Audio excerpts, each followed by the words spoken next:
Ladies and gentlemen, welcome back to the KCAA Public Participation Forum on the Draft Civil Aviation Regulations 2021. We welcome you back from the break that we had. Today, being Thursday, 17th June 2021, we have gone through 4 regulations during the morning session. That's the Draft Civil Aviation Rules of the Air Regulations, Draft Civil Aviation Aerodrome Design and Operation Regulations, the Draft Civil Aviation Heliport Regulations, as well as the Draft Civil Aviation Aerodrome Certification, Licensing and Registration Regulations. This afternoon, we will have another 3 regulations to go through. This will be the Draft Civil Aviation Aeronautical Charts Regulations 2021 that will be presented by our manager, Aerodromes, Air Navigation Services and Meteorological Regulations. That's Mr. David Ondieki. Thereafter, we will have the Draft Civil Aviation Meteorological Services for Air Navigation Regulations 2021. This will be presented by the Chief Met Inspector, that's Mr. Winston Gishero. And finally, we will go through the Draft Civil Aviation Units of Measurement to be used in air and ground operations regulations. This will be presented by our Senior Aeronautical Information Officer, that's Ms. Caroline Mbiti.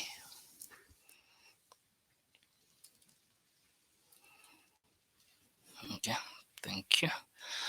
Sorry, we have one last regulation. That's the Draft Civil Aviation Construction of Visual and Instrument Flight Procedures Regulations 2021 that will also be presented by the Manager, Aerodrome Air Navigation Services and Meteorological Regulations. That's Mr. David Ondieki. To enable us move forward, we want to first start by reminding you that in case you have any questions or in case you intend to make any verbal remarks, kindly do so by indicating the same under the questions tab. You will be given an opportunity to make your presentations. Please also, in case you are following us live on Facebook, kindly let us have your comments therein, and the same will be responded to during this forum we are going through. We welcome you back to this session, and don't want to take a lot of time since the sessions are quite packed. So to start us off, we'll have the presentation on the Draft Civil Aviation Aeronautical Charts Regulations 2021. I will be inviting our manager Aerodromes, Air Navigation Services and Meteorological Regulations, Mr. David Ondieki, to take the floor. Bwana Ondieki, karibu.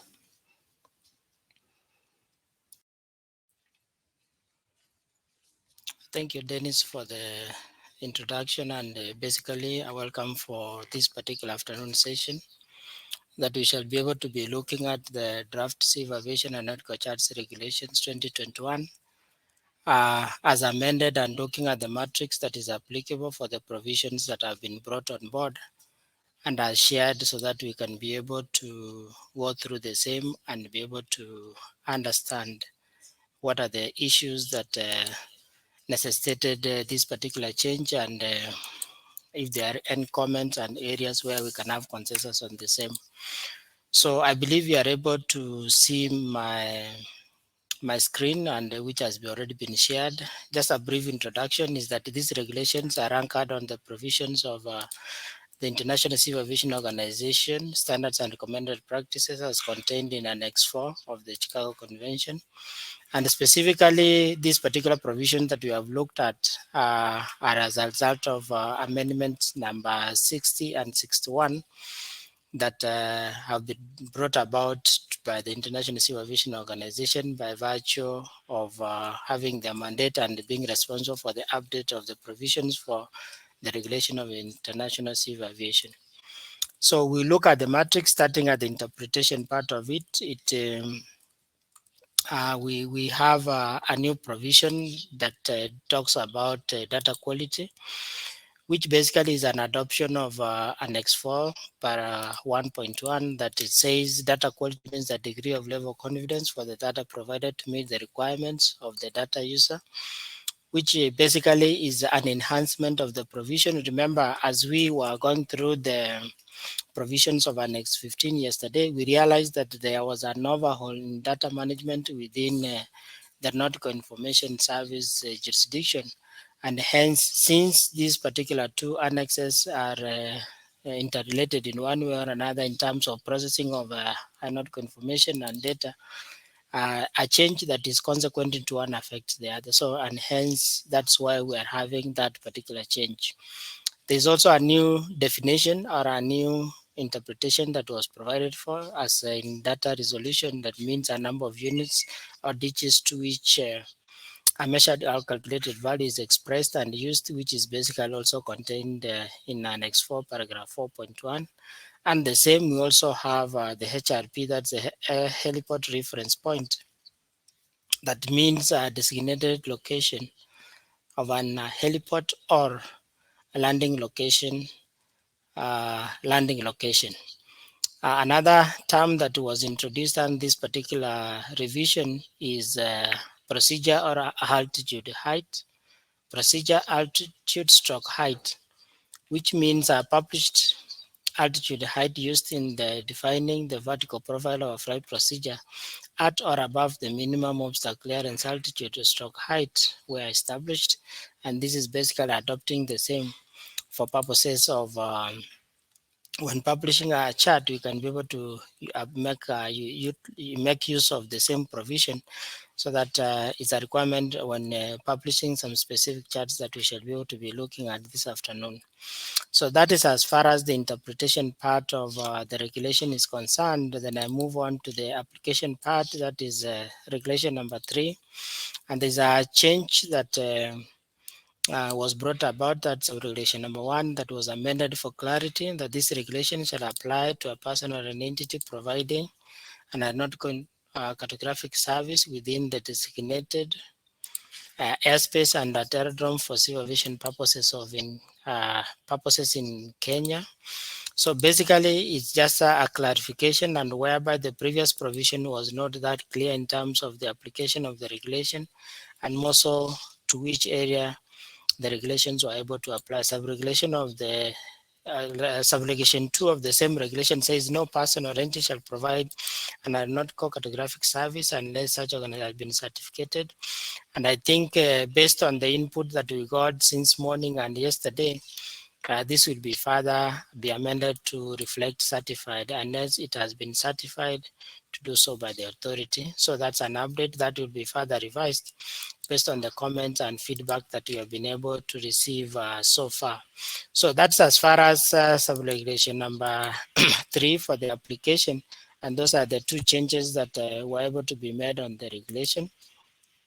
Regulation number 4 talks about availability. Remember, this is an extract from Annex 4 also in terms of the availability of various charts. And it's a requirement that the person, which means which could apply to the authority or any other designated agency that is required to provide this particular service or is coordinating the provision of this service, is able to provide information or data that is able to support the search and rescue activities. It reads as well: a person entity provider aeronautical cartographic service shall develop and avail charts to the entity coordinating search and rescue activities in the designated airspace as specified in the authority. As you may know, we got a feedback from the Air Navigation Services Directorate indicating that this particular provision is not contained in Annex 14, but some of these provisions in terms of adoption of regulation, a state looks at the gaps that are able to exist or the gaps that are existing, and hence enact provisions that are able to enhance the quality. As we know, search and rescue is a key element, and at times the team that is providing this may require the cartographic service provider or the entity providing aeronautical cartography for purposes of the authority to be able to provide a specific chart to aid a particular function. And hence that's why this particular provision was introduced, so that it can be able to address that particular gap. And we have seen scenarios where, for example, the cartographic service provider is able to develop charts on request, if in as much as those particular provisions are not contained in Annex 4, but are meant to enhance the quality of air navigation and the quality of service delivery. Subrogation 2 of the same regulation talks about all charts coming within the scope of this regulation shall conform to the standards relevant to the particular chart, which means that within the context of the civil aviation and nautical charts regulations, we have various requirements that ought to be met. And this particular sub-regulation says that any chart that is developed then has to meet that particular subsection of the particular provisions that are contained in terms of the requirements that ought to be met, and uh, the achievements or the standards that are to be met in terms of what information is supposed to be reported by particular charts. And subrogation 3 of that particular regulation says that all charts shall conform to the recommended practice relevant to the particular chart, which means in most cases, the provisions of ICAO, where some of them are recommended in nature, it may be able to add value if we are to consider adopting the same. So this will be supported by specific provisions by the authority, whereby we shall be able to clarify which of these particular provisions ought to be complied. But within this particular regulation, some of the recommended practices have been adopted and have been included in this particular draft regulation, and hence need for compliance as requested. Sub-regulation 5, this is basically a summary between all the regulations, that's from regulation 5 to 290. It is an indication that initially there was the use of the term uh, most of the regulations use the word the service provider to ensure that, but an amendment was done because ensuring gives a leeway in terms of an open framework whereby the service provider can be able to determine on how to ensure, and it can involve even the inclusion of third parties.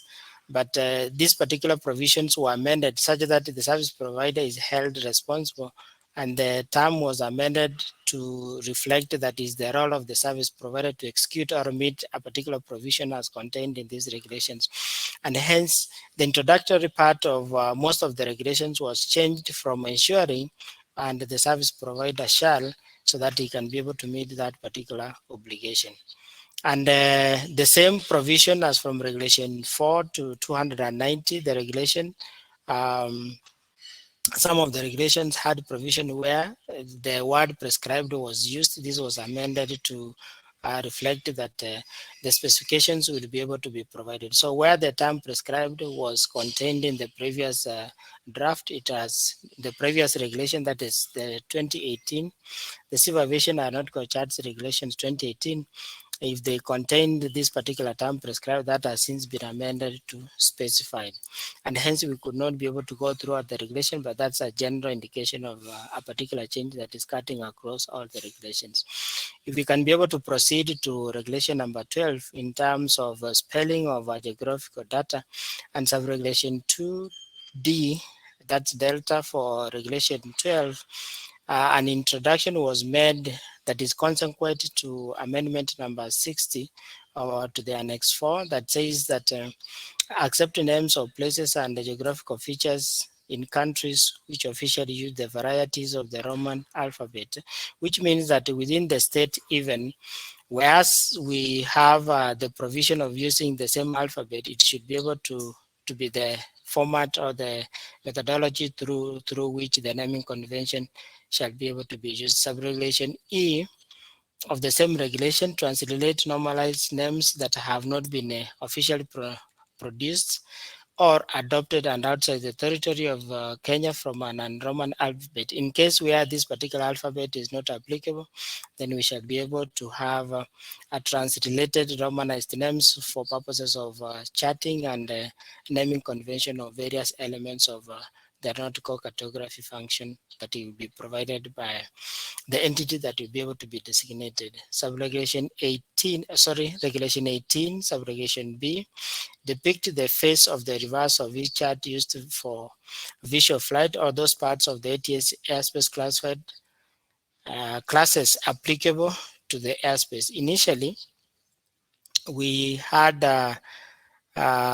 this particular provision, especially paragraph 2.14 subsection 2, it was not contained in the previous draft, and hence this has been introduced to this sub-regulation to ensure that it requires the aeronautical information service provider that is providing this service or the certified cartographic provider to depict on the reverse of each chart that is used for visual flight or those parts of the ATS airspace classes applicable to that particular airspace. At times, especially in our country, we have a case where we have some explanatory notes within the face of the chart, but the recommended methodology that is required for purposes of depicting this type of chart is that you do it on the reverse page so that you can be able to depict the various classes of the ATS airspace that is applicable within that particular chart that is being amended. Regulation 19 is an insertion of a new sub-regulation that is introducing item D and E.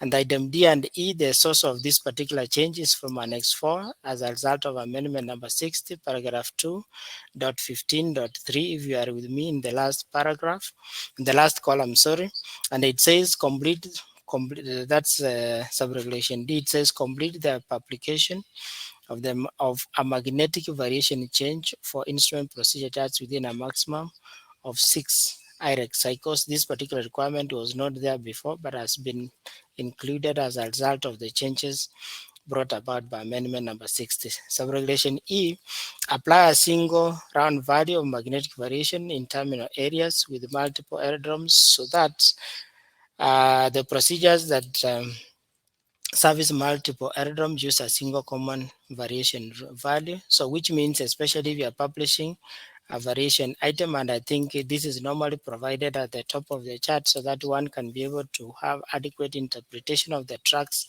that are provided within a chart. And hence, if you find that you have airports that are affected by this particular chart, and hence to depict this is good to indicate that both airports are able to share the same value. And that particular provision is sourced from paragraph 2.15 subsection 4 for purposes of that change. We move on to aeronautical data as contained in regulation 20, and this is a change that has been brought about through the deletion of the existing sub-regulation D, that's 20D, and then replaced with a new regulation since the reference of the sixth schedule was erroneous by then. And hence, this particular regulation has been updated to ensure that the chart resolution and nautical data is as specified for a particular chart, not necessarily making reference to a particular schedule as it was before. We go to item E of the same regulation, that's regulation 20. It is basically an update for purposes of providing clarity of the regulation. And the source of this particular change is from paragraph 2. .17.3 of Amendment 60 to Annex 4, and it says ensure that the integrity of aeronautical data is maintained through the aeronautical data process from origination to distribution, which basically is consequent also to the change that took place in Annex 15. If you look on the third column, it says from the survey or origin to the next intended user. But this has been since enhanced to include the element of distribution. As you may know, there is that transfer of information from one particular data handler to another particular data handler. Within that particular process, as we move from either the originator to the data handler is processing the information to the user of that particular information, there ought to be a change, or there might be distortion. There might be a change of value within that particular provision. So within the management of this, as a result of the need to have integrity of data, this particular change is necessary. We move on to regulation 20 F, Initially, it used to read based on the applicable integrity classification, based on the integrity classification, based on the applicable integrity classification, the validation and the verification procedure shall.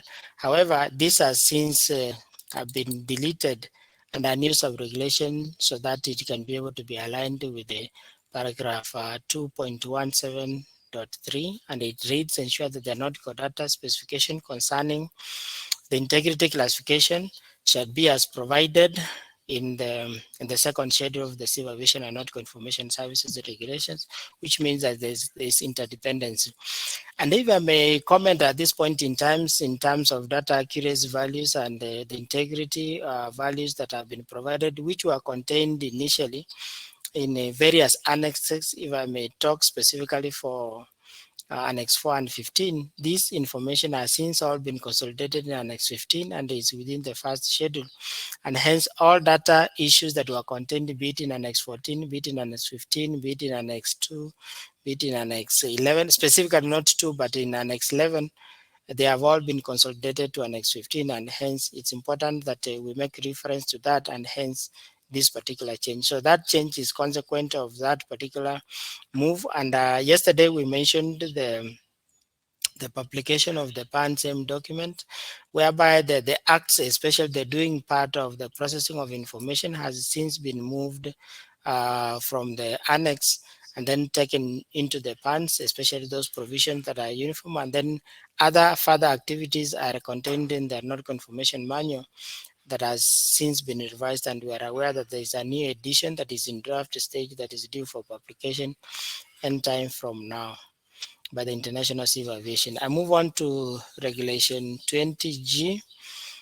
This particular subsection is deletion of the previous content in this particular section and replacing with the new subregulation G, so that you can have provisions of ICAO Annex 4, paragraph 2.17.4, whereby the utilization of digital data error detection techniques during transmission of and storage of data, of aeronautical data, and digital data sets. Remember, the collection of data and formatting of data in various digital data sets is a new provision that came consequent to the changes to Annex 15, and hence you realize that the various digital data sets that they are not confirmation service providers supposed to prepare and avail for purposes of facilitating sharing of information and in a specific convention.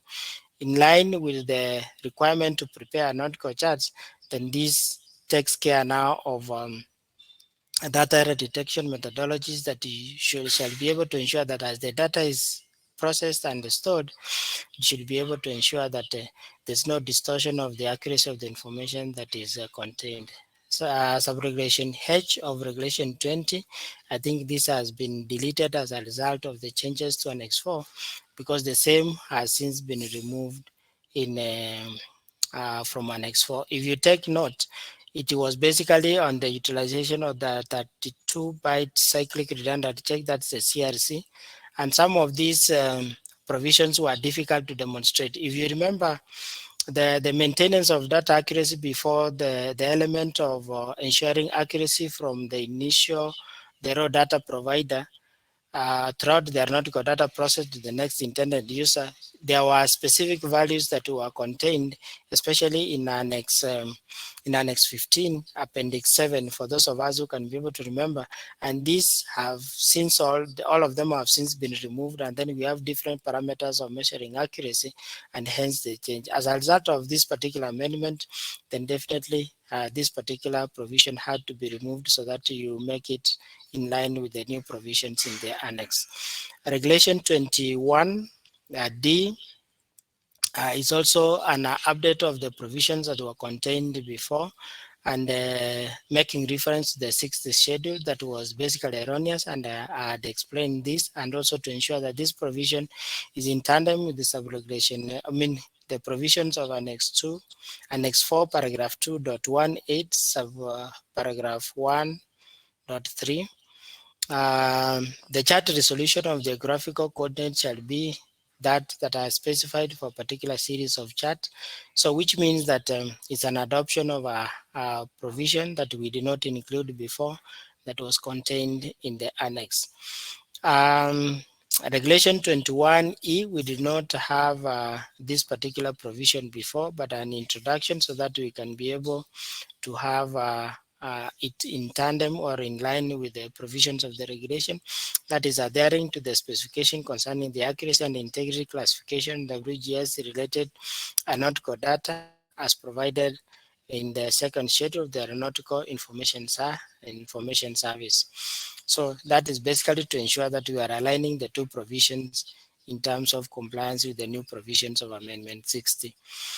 Regulation 22 is on the vertical reference system. The vertical reference system and ensure and the element of ensuring, I think I have made an indication that this has since been deleted, whereby we are saying that an aeronautical cartographic service provider shall, and then we have various provisions that are able to be made, use the mean sea level datum as the vertical reference system, and also publish as specified for a particular chart the elevations referenced for to the mean sea level for the specific surveyed ground positions, geodundulation, and the surveyed positions. So basically, this is a consideration that is a result of that is consequent to the content of Annex 4, paragraph 2.18.2.3, so that we can be able to make it relevant.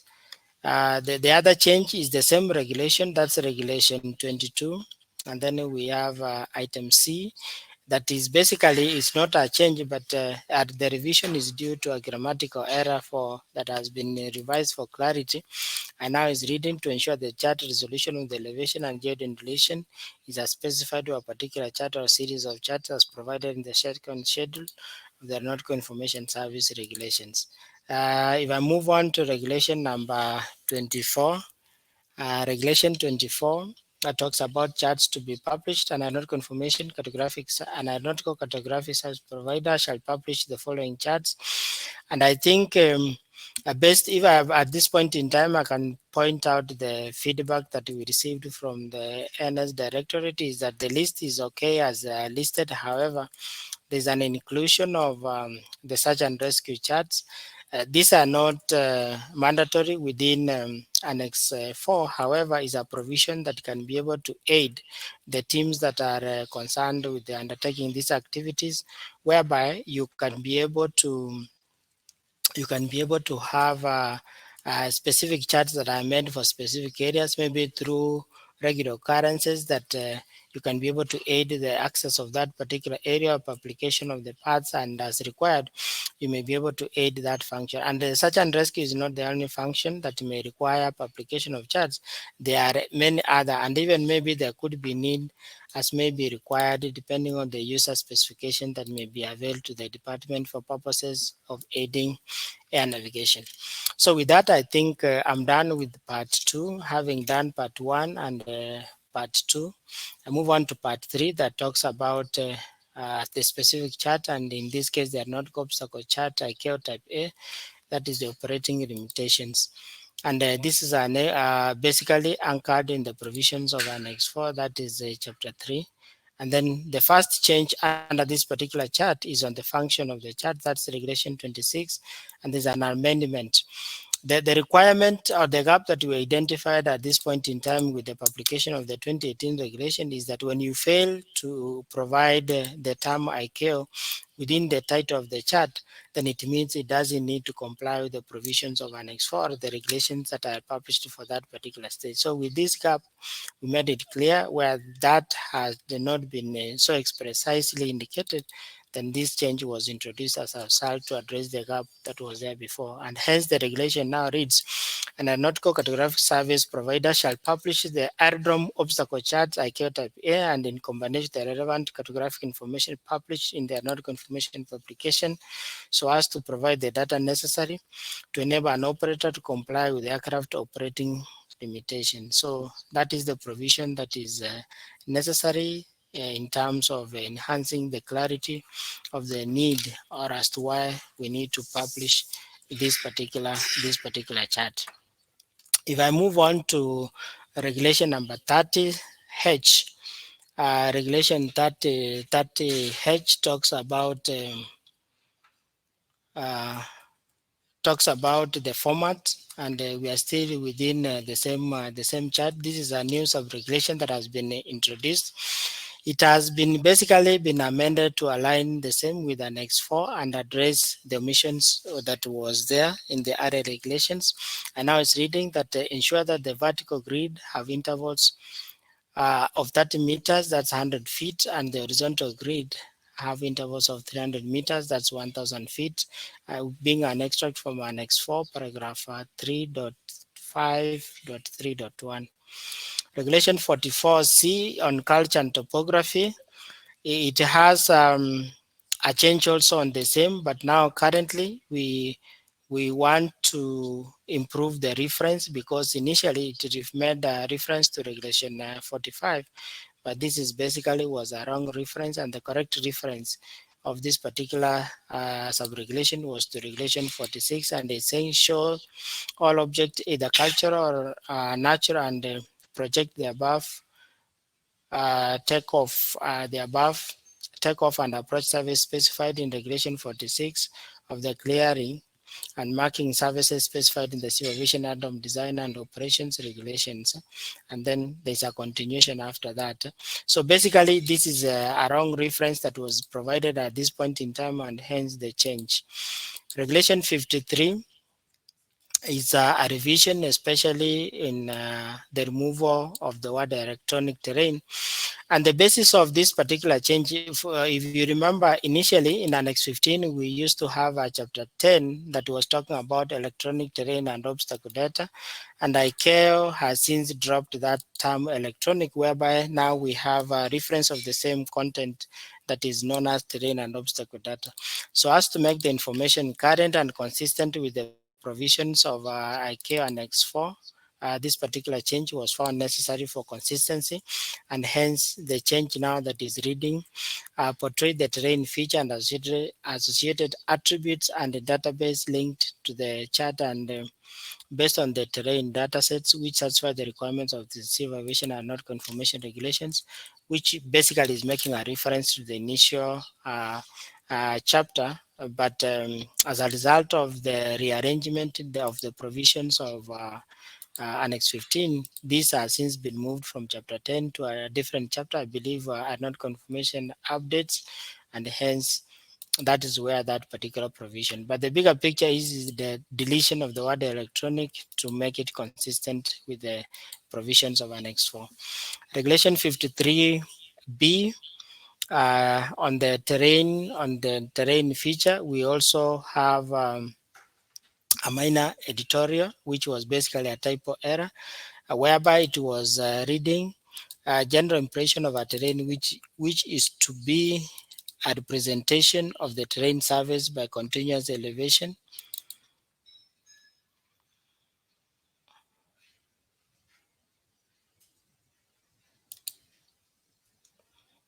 Just a minute, excuse.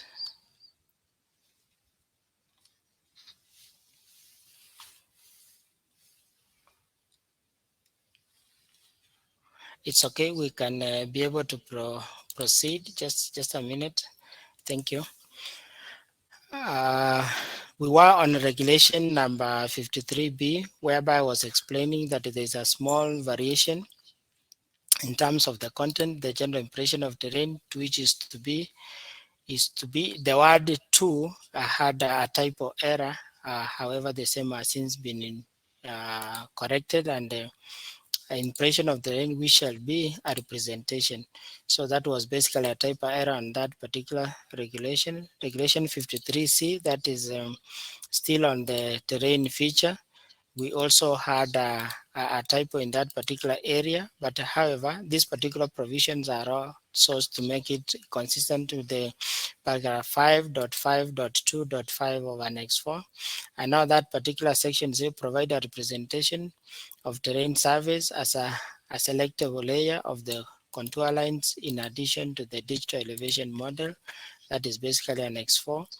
53D is basically an introduction of self-regulation and the formatting of the same for clarity, whereby we have indication of the portrayal of information that is still on the terrain feature that talks of link the portrayed terrain feature to the following associated attributes in the databases. That's the horizontal position, the surface type, the contour line, the name of cities, and etc. 53E talks of reference to table A83 in the 8th schedule, and this schedule is no longer available. But what we have is making a direct reference to the Civil Aviation Aeronautical Information Services regulations, still with the same content, and hence regulation E is now reading additional terrain attributes provided in the databases linked to the portrayed terrain feature and as further specified in the Civil Aviation Aeronautical Information Services regulations. So the next one is 53F. It's an amendment basically to introduce a new provision that is consequent to Amendment 60 that is as contained in paragraph 5.5.2.4 of Annex 4 that says use of an auto-rectified image which matches the features of the digital elevation model features on when overlaying the image to enhance the specific digital elevation model. We move on to 54A that talks of or deals with the obstacle features in reporting the same on an aeronautical chart. The issue here is also the removal of the word electronic. I think I've explained this before, the source of this particular change. So that is also editing the same for clarity in tandem to paragraph 5.5.3.1. And the next one, 54D, is basically I'm making it consistent with the provisions or the changes in and the aeronautical information services standards and recommended practices, and in this case now regulations. And then sub-regulation D now is reading link addition obstacle attributes provided in the database to the portrayed obstacle feature. And the next one, that particular change is anchored in paragraph 5.5.3.4, and Regulation 55 talks of the aerodrome features, and the key thing here is making reference to the aerodrome regulations, and which as you may know, and we have since covered this particular provision earlier by explaining that any issue that was dealing with data accuracy and the integrity as contained in the various annexes, and specifically on Annex 4, Annex 11, Annex 14 and Annex 15, they have all been consolidated in Annex 15, and hence the reference of this particular element to deal with these specific accuracy features. Regulation 57 was making reference to the air traffic services regulations, and now this is not possible. With the same background, we are now making reference to the aeronautical information services regulation because of the movement of the various data attributes that were in various annexes and have since been changed and taken back to the specific Annex 15 for purposes of consistency and having the data attributes and data accuracies in one annex. Regulation 57B was making reference to the 8th schedule. This has since been deleted because of it does not apply. On accuracy and resolution, it's basically a change of reference as contained and as explained earlier, but now it's saying the nautical terrain and obstacle data resolution shall be commensurate with the actual data accuracy, which is still relevant information as retrieved from paragraph 5.6.2. Regulation 59 J Roman 1, it is basically an amendment. And initially we had these sections which were making reference to regulation 50, but this has since been corrected, and the correct reference to this regulation is regulation 52. On regulation 66, sub-regulation A, an aeronautical information cartograph service provider, that's on availability of the chart, shall avail the en route chart, where the en route chart for the flight information region in the manner that is specified in regulation 4B.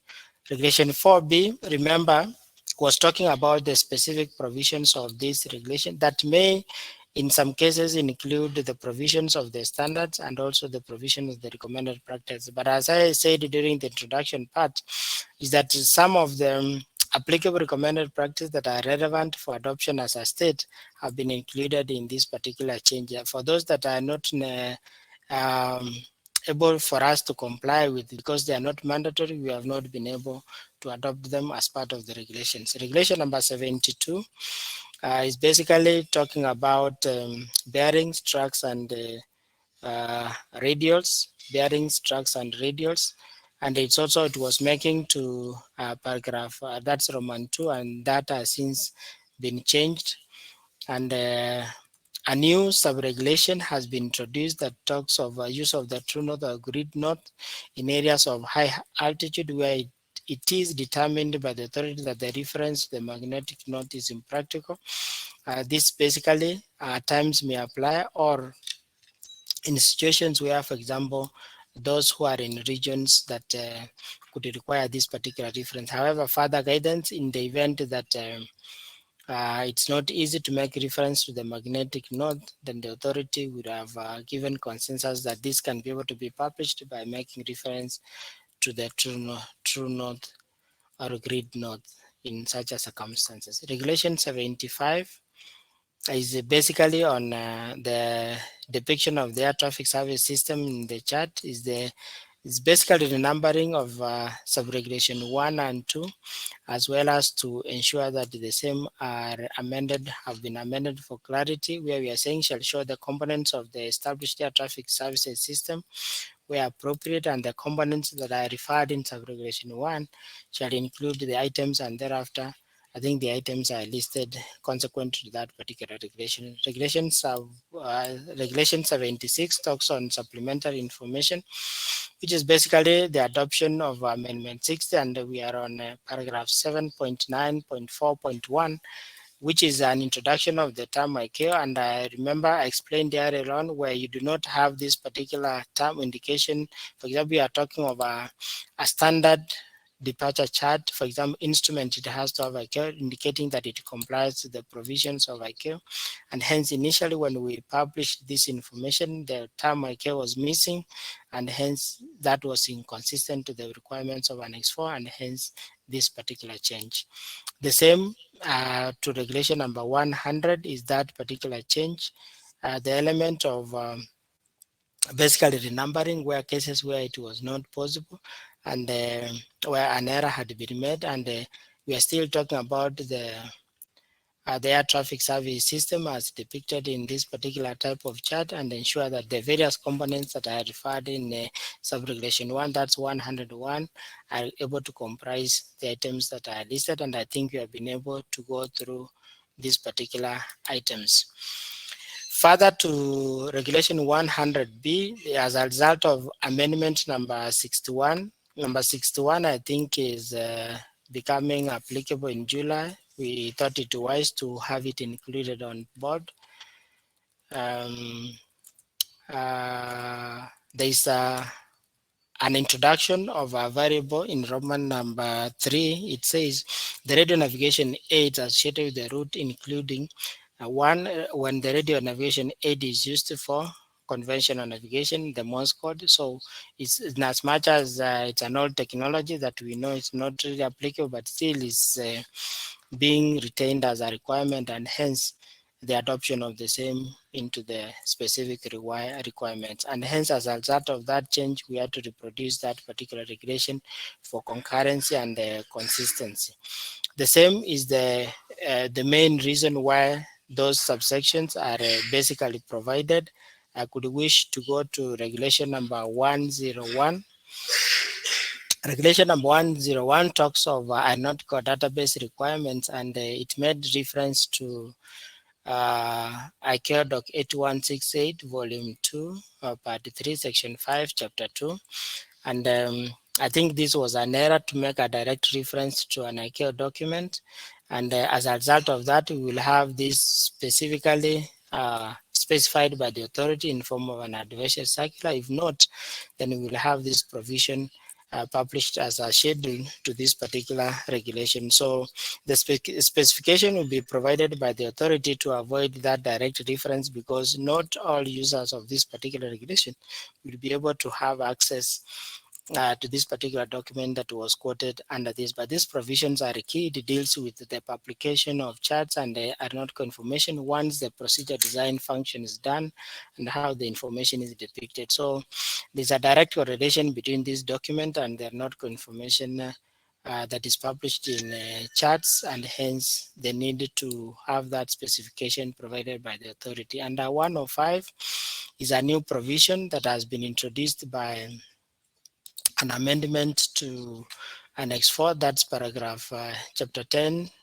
that's 10.4.1, and use of a conformal projection on a straight line approximates the great circle and show the parallels of meridians at suitable intervals when the chart is drawn to scale. The same is an introduction on the depiction of culture and topography under Regulation 107, which brings on board the provisions of KIA Annex 410.6.2, and hence that particular change that has been done on that section. We move on to regulation number 1113. Regulation number 1113 is basically a renumbering, whereby we are saying that 1113D becomes 1113.2 as subsection C. I think there was a spillover where significant points marked by the position of the radio navigation aid, including. So there was a numbering problem, and hence compliance with the way the same information is depicted in Annex 4.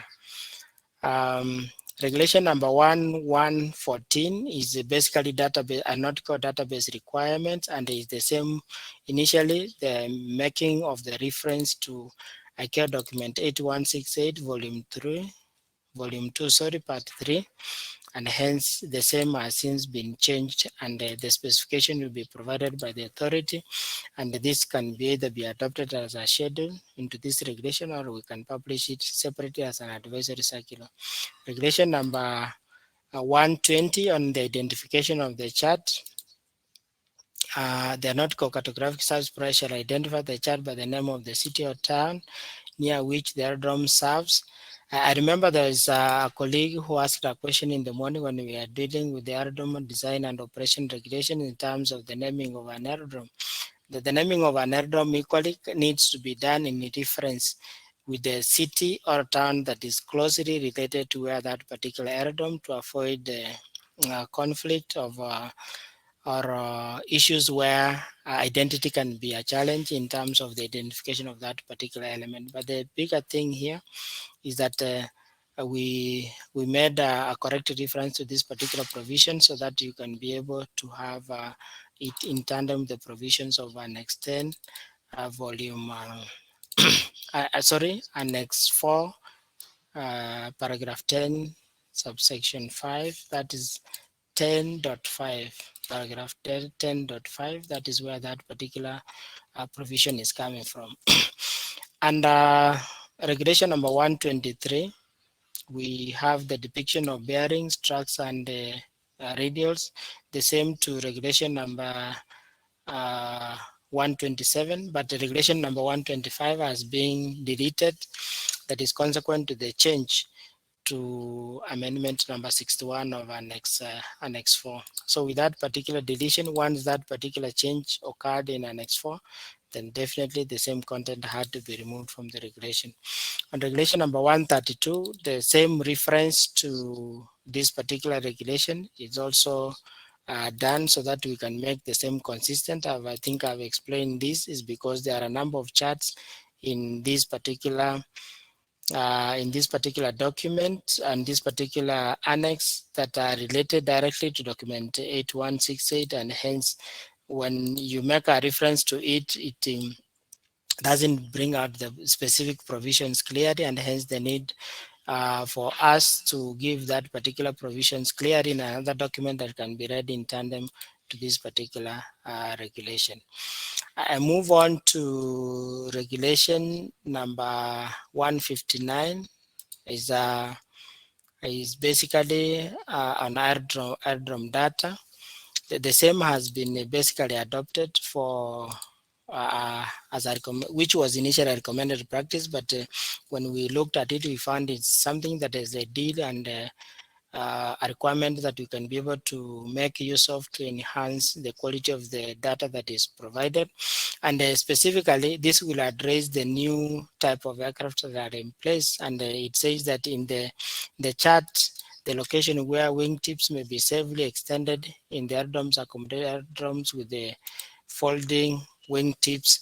So basically, it's an inclusion of the provision of Annex 4 in terms of aircraft that are so diverse in terms of features and the depiction of the same, especially when you are providing data on the backing base and the width of specific areas where this particular aircraft are supposed to operate. In terms of personnel competency, this is an indication of good provisions whereby, for example, you can have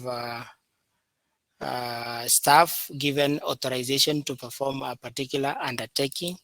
And what means the anchor, the source of this particular information is on Annex 15, paragraph 3.6.4, where it talks of competency. And staff who perform specific tasks within an aeronautical information service or a cartographic service units are required to have specific competencies, and you need to have an evaluation and assessment of the same for the continued maintenance of these specific competencies. So the authority, I think, is having a framework in this particular approach, and a policy has been approved for this. And since adoption of the same is the practice in the world all over in terms of various providers of a service being able to competently provide that particular service. And hence, these are new provisions in terms of competence. So I was trying to explain the genesis of the need to have personnel have adequate skills and competence and to be continually trained in that particular area so that they are able to execute that particular mandate in an effective way. The general provisions that are contained in Regulation 275 were not there before, but they have actually been added so that they can be consistent with other regulations and also the provisions of the Civil Aviation Act. So I will not be able to go through, but we have provisions that touch on replacement of documents, violation of specific provisions, failure to comply with these particular provisions, drug and alcohol testing, especially for giving service delivery. So some of these provisions, I think, is basically having the regulation to be consistent with other provisions that are contained in the various instruments of the authority. Regulation 279, almost coming to an end, is on change of name and change of address, for example, of the service provider.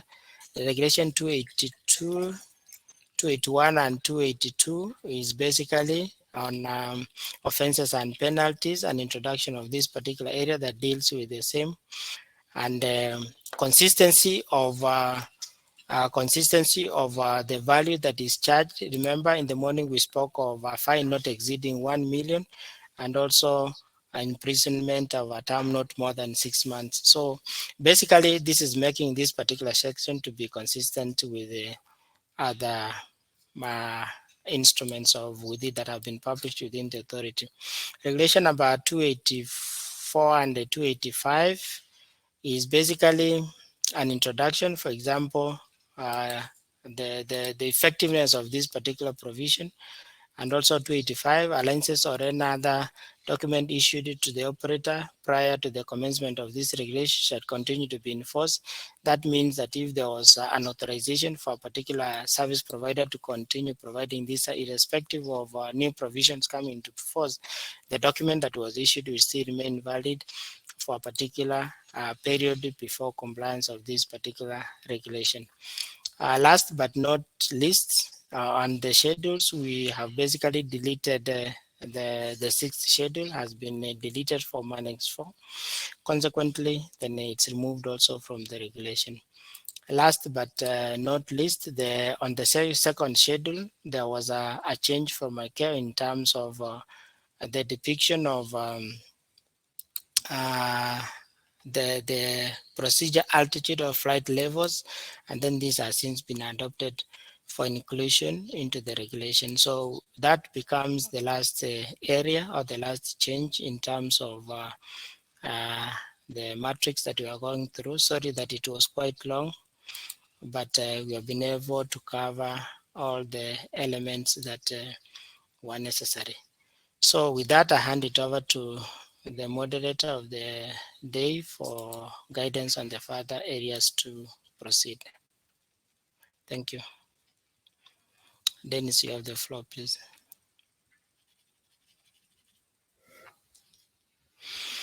As he takes over uh, to give us further guidance, I wish to appreciate a memorandum that was received from the Air Navigation Services Directorate, whereby they had given an indication in terms of the type of charts that need to be published. We are looking at that particular communication that we had received from the Aeronautical Information Service Department, the entity responsible for the management of this particular function.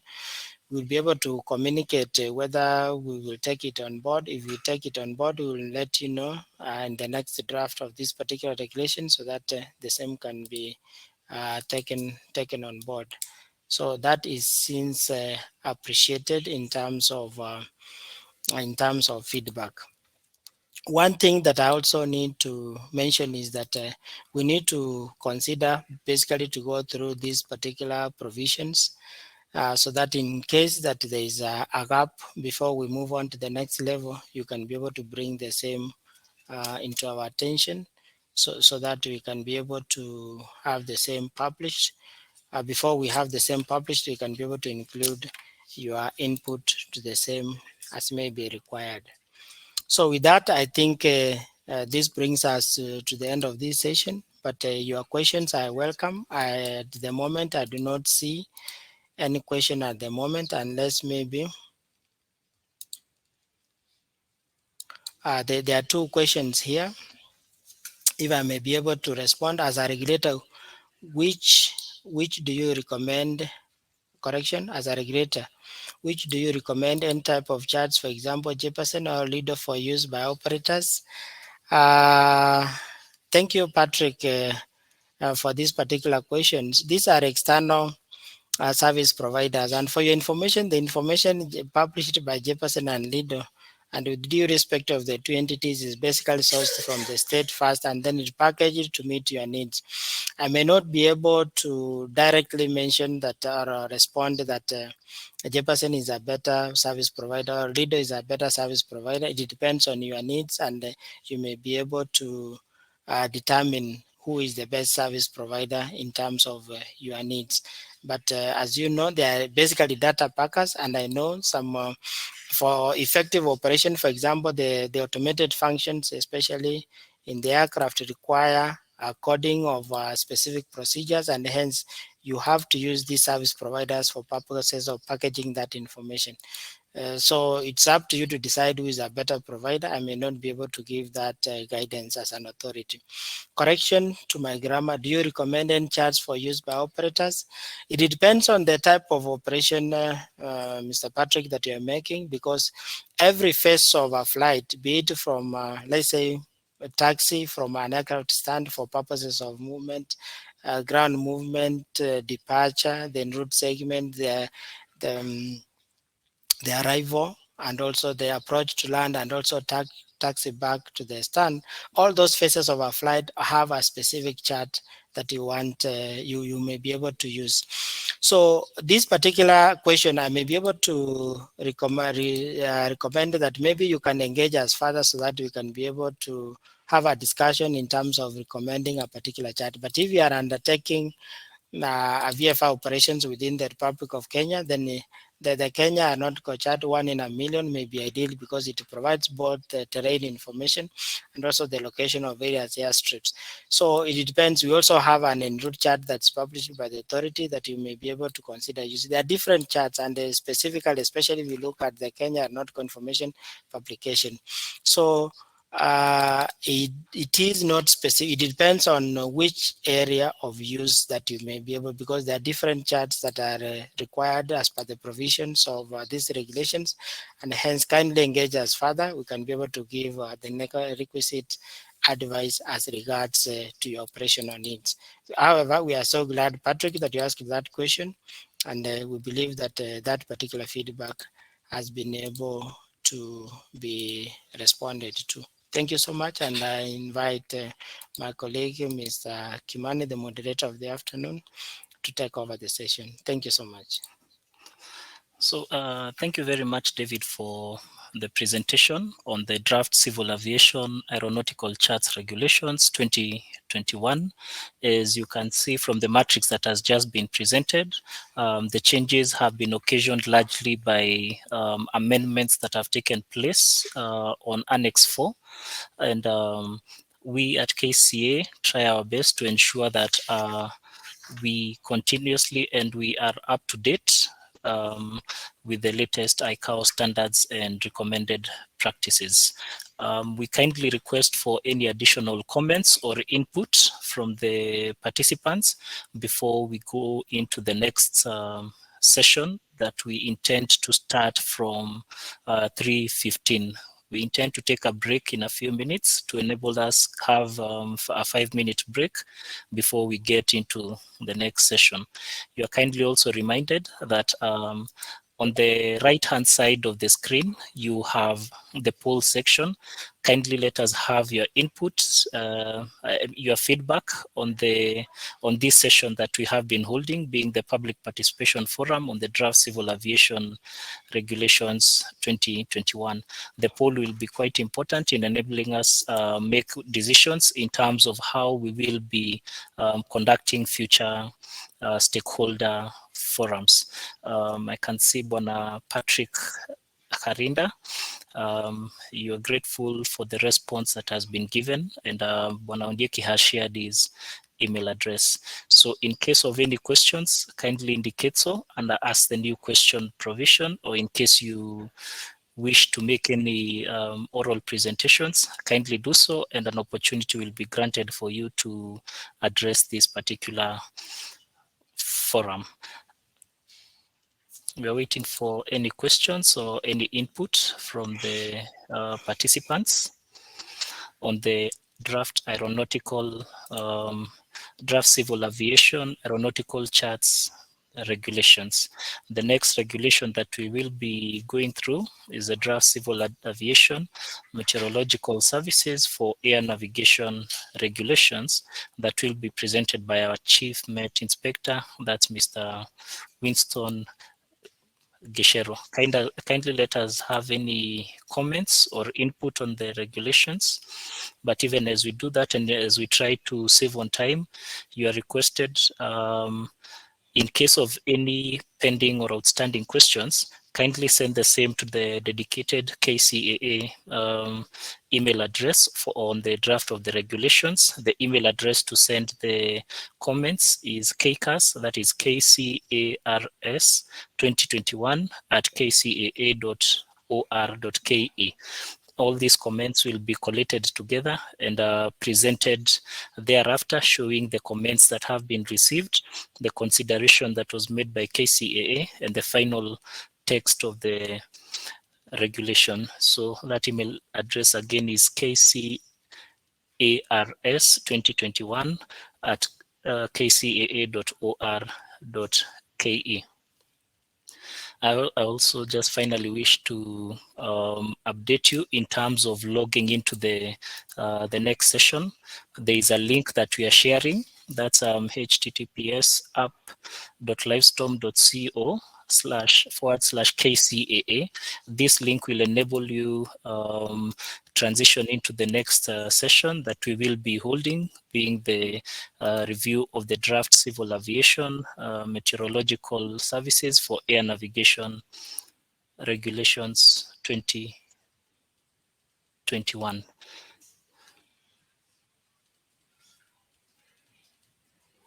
Okay. Thank you very much. So as we go to the break, please remember to fill in the under the poll section to give us your feedback so that we can better so that we can get your feedback for purposes of ensuring better public participation next time. So with that, ladies and gentlemen, we take a 5 minutes break and we'll be back here at 3:15. Kindly use the link that I've posted there for purposes of joining the next session. Asanteni sana.